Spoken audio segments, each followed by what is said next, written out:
No theories, no guessing, no hidden timeline assumptions. This is the story of FNAF 6 using only what the game itself confirms, and what it shows us is way darker than most people realize. At first, the game looks simple. You run a small pizzeria, you buy items, you expand your business. But every night, you're alone in an office, and something is moving in the vents. The game never clearly names you, but it gives you a job. Run the restaurant during the day, survive the nights, and salvage animatronics. You are told to bring things into the building even when they are clearly dangerous.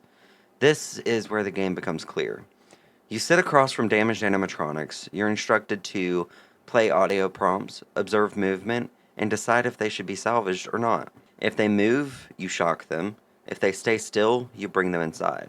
Now, out of all the animatronics, let's explain them one by one. Scrap Baby. This animatronic speaks directly to you. She says she remembers being put back together, she wants to make someone proud, and she recognizes what's happening. She is aware, she is intelligent, and she is not confused. Now, Molten Freddy. This one speaks in a more distorted voice. It refers to being together again, being multiple parts, and wanting to be inside. And it behaves like more than one entity. Now, Scrap Trap. This animatronic barely moves, but it speaks calmly. It acknowledges the situation, the process, and the presence. It is aware of what you're doing.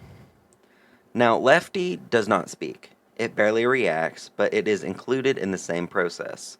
And once inside, it behaves like the others.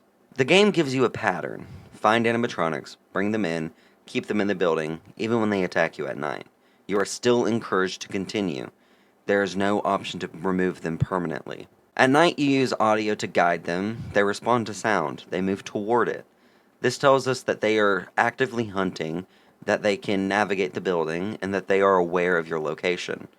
At the end of the game, we finally hear the truth. A man speaks. He explains everything directly. From the speech, we learn the entire location was a trap. The animatronics were meant to be gathered. They were not supposed to escape, and the building is being burned on purpose. He confirms this was planned, this was intentional, and this was the end. The speaker addresses them directly. He confirms that they have been brought together, they are contained, and that they will not leave. And then the building is set on fire.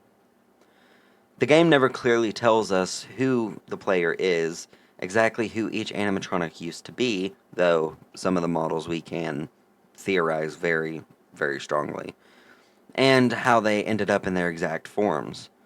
It only shows behavior, dialogue, and outcome. So here's what FNAF 6 confirms.